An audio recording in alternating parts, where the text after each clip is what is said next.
भारत गौरव आचार्य श्री पुलक सागर जी गुरुदेव के प्रवचन और लेटेस्ट धार्मिक भजन व कार्यक्रम निशुल्क देखने व सुनने के लिए हमारे YouTube चैनल जीन शरणम मीडिया को आज ही सब्सक्राइब करें और सबसे पहले देखने के लिए बेल आइकन पर क्लिक जरूर करें। पहले घर की देवी को मैं भोजन दूंगी, तब मुझे हकीकत में पुण्य का लाभ। ध्यान रखिए, पड़ोसियों को देने से पुण्य लगता है क्या? अकेले भिखारी को देने से?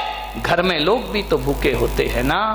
मेरे भाई, आप विचार करना है, पुण्य कमाने के कई तरीके हुआ करते हैं। उस दिन से उस बहू ने संकल्प कर लिया कि नहीं, अब सबसे मैं लास्ट में भोजन करूंगी। तो बोले, तू आखिरी में भोजन क्यों करती है?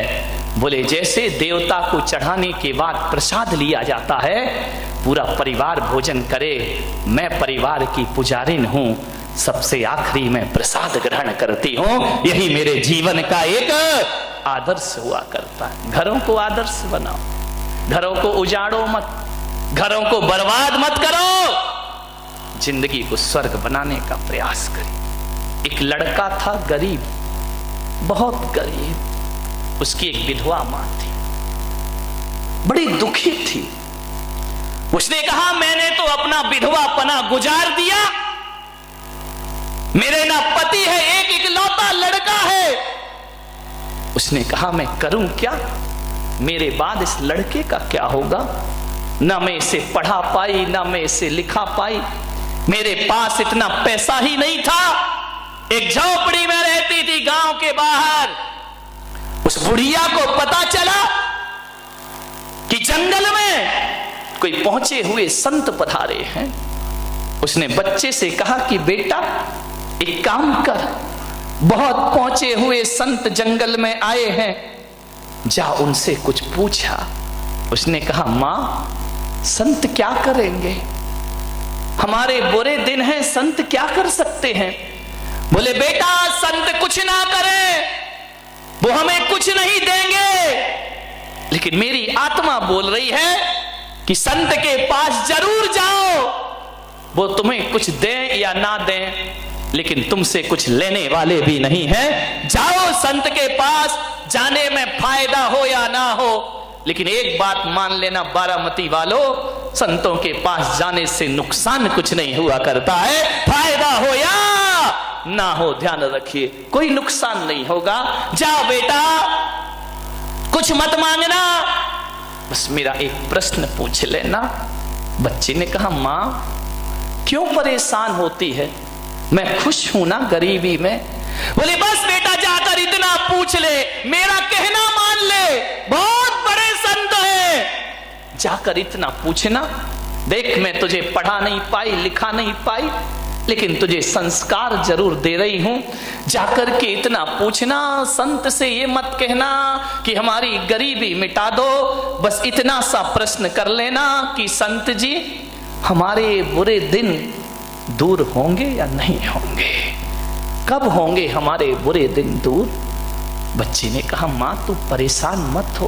बोले, बेटा, तू जा, मेरी आज्ञा मान। क्या करता, मां का आदेश, चला गया संत से प्रश्न पूछने।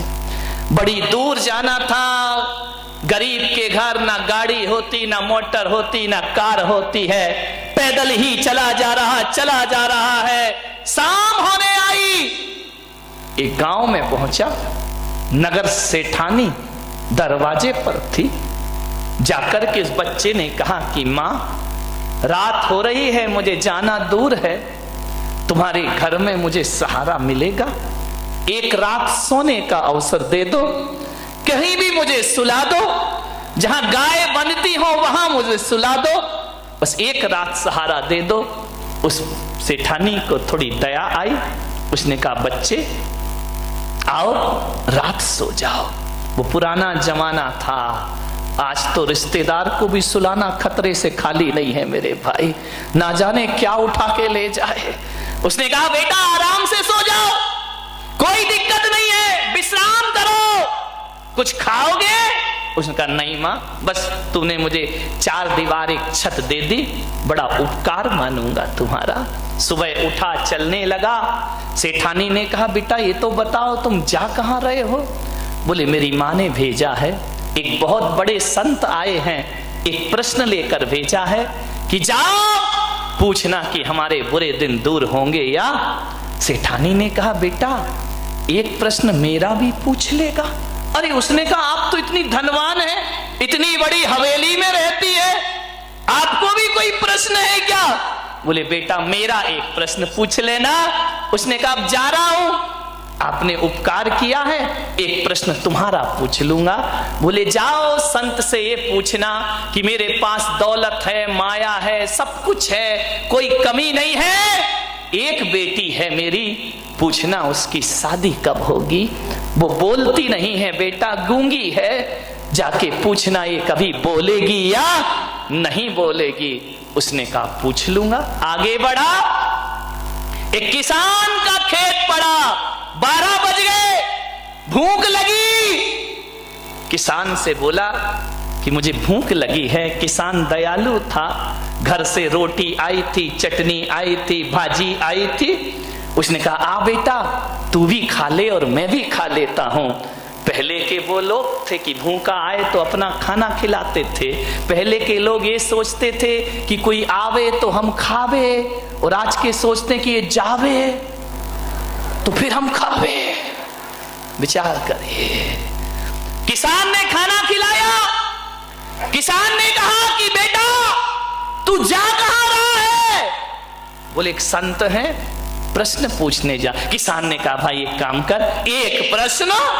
अरे उसने कहा जहां जाओ वहां एक प्रश्न है। बोले ये पूछना संत से, समय हो रहा जल्दी समाप्त करता हूं, तो ये पूछना संत से कि मेरे खेत में फसल आएगी। मैं इतनी मेहनत करता हूं, इतने वृक्ष लगा रखे हैं, फल ही नहीं आते उनमें, जाके पूछ लेना बेटा। उसने कहा पूछ लूंगा, आगे चला। बड़ी जोर से प्यास लगी, गर्मी के दिन, कंठ सूख गया। देखा एक संत तपस्या कर रहा है, बाजू में कमंडल रखा है। गया संत के पास, संत जी बड़ी प्यास लगी है। संत ने, तपस्वी ने कहा पानी पीना है? बोले हाँ। कमंडल दिया, बोले ले पी ले पानी। एक बात तो बता, कहानी मालूम है? तू जा कहां रहा है? बोले एक महासंत आए हैं, एक प्रश्न। बोले एक काम कर, मेरा भी। अरे उसने कहा यार किसान का भी प्रश्न, सेठानी का, ये बाबा फकीर का भी प्रश्न। हाँ बोले ये बोलना कि मैं 12 वर्षों से तपस्या कर रहा हूं, मुझे बोधि की प्राप्ति नहीं हो रही, ज्ञान नहीं मिल रहा है, जा पूछ लेना मुझे ज्ञान मिलेगा या। चला गया संत के पास। कहानी बहुत लंबी है, मैं बिल्कुल शॉर्टकट में बता रहा हूं, क्योंकि अब तुम इतने समझदार हो कि सूत्र में ही समझ जाते हो। अब पानी कहने की जरूरत नहीं है, H2O कह दो तो तुम समझ जाते हो। विचार करिए। पहुंचा संत के पास, संत ध्यान में थे, चुपचाप हाथ जोड़कर बैठ गया। संत ने कुछ दिन बाद ध्यान खोला। कौन है बच्चा तू? कहां से आया है? 2 दिन पैदल चल के आया हूं बाबा जी, प्रश्न पूछना है मुझे आपसे। आप बहुत पहुंचे हुए संत हैं। संत ने कहा ध्यान के बाद ही मैं उत्तर देता हूं, तू सही समय पे आया है, लेकिन बच्चे मेरा एक नियम है। बोले क्या? बोले एक दिन में मैं केवल 3 प्रश्नों के उत्तर देता हूं, 3 से ज्यादा नहीं देता हूं, उससे ज्यादा मैं कुछ नहीं जानता। बच्चे ने कहा लो मरे, प्रश्न है 4 और बाबा उत्तर देंगे कितने का? 3 का। एक सेठानी का प्रश्न, एक किसान का प्रश्न, एक बाबा का प्रश्न और एक मेरी मां का प्रश्न। संत ने कहा 3, ओनली 3, 4 नहीं। बच्चे ने सोचा क्या करूं, किसका पूछूं, किसका छोड़ूं? अब सेठानी का छोड़ देता हूं। नहीं भाई, उसने रात विश्राम दिया मुझे, उसने कौन सा गलत पूछा, बच्ची का भविष्य तो पूछा है। ऐसा करो किसान का छोड़ देते हैं। फिर मन में आया किसान खेत जोतता, फसल उगाता, तब सबको भोजन। यदि किसान ना रहेगा तो पूरा देश भूखा मर जाएगा, इसलिए किसान का प्रश्न में नहीं। बाबा का छोड़ो, अरे यार, बाबा ने कौन सा अधार्मिक प्रश्न किया है?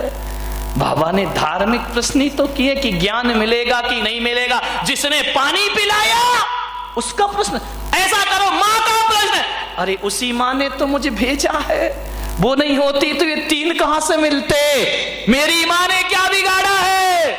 सोच में पड़ गया। बाबा ने कहा जा बच्चे 3 प्रश्न पूछ। बच्चे ने 3 प्रश्न पूछे, लौट कर आया, किसान मिला, बाबा मिला। क्यों रे, मेरा प्रश्न पूछा? हाँ बाबा जी पूछा। क्या बोले संत? बोले तुझे ज्ञान जरूर होगा, इसी वक्त बोधि की प्राप्ति होगी। तो अभी तक क्यों नहीं हो रही? बोले तू अपनी जटाओं में जो मणि छिपा के बैठा है उसे निकाल, क्योंकि तेरा ध्यान मणि में है, तेरा ध्यान भगवान में नहीं लग रहा है। वो मणि तेरी बाधा बन रही है, उसे निकाल के फेंक, तुझे ज्ञान प्राप्त हो जाएगा। उसने अपनी जटाएं खोली, बोले हाँ बेटा मैंने मणि तो छिपा रखी, बड़ी कीमती है। तो बोले जब तक ये है तब तक तुझे ज्ञान मिलने वाला, सोच ले मणि रखना है या भगवान का ध्यान रखना है। उसने कहा बेटा तूने मेरी जटाएं नहीं खोली, मेरी आंखें भी खोल दी, ले बेटा ये मणि मैं तुझे प्रदान करता। उसने कहा नहीं बाबा ये मैं क्या करूंगा, मैं गरीब आदमी। बोले बेटा रख लो रख लो, मैं किसी को क्यों दूं, तूने मुझे ज्ञान दिया, मैं तुझे दान प्रदान करता हूं, ले जा, आज मैं तुझे प्रदान करता हूं। मणि हाथ में ली, कान में ही मत लगा, इधर ध्यान भी रख। मणि हाथ में ली, चला। अब कौन मिला? इतना भी भूल गए? वो तो प्रश्न भूला, तुम कहानी भूल गए। किसान मिला। किसान ने कहा बोल बेटा क्या पूछा, मेरा पूछा या नहीं? बोले पूछा। क्या बोले? बोले किसान तेरे खेत के वृक्षों में फल जरूर आएंगे, फसल जरूर लगेगी, तो अभी तक क्यों नहीं लगे? बोले तेरे पेड़ के नीचे कुछ गड़ा हुआ है, उससे जड़ें जमीन तक नहीं पहुंच रही हैं, उससे टकरा रही हैं, इसलिए पेड़ फलता फूलता नहीं। बोले ठहर बेटा। उसने खुदाई की, सोने के घड़े मिले जिसमें अशरफियां रखी हुई थी। किसान की आंखें चौंधे आ गई, बरसों से भूखा मर रहा हूं, गरीबी का शिकार बन रहा हूं, ये सोने के घड़े।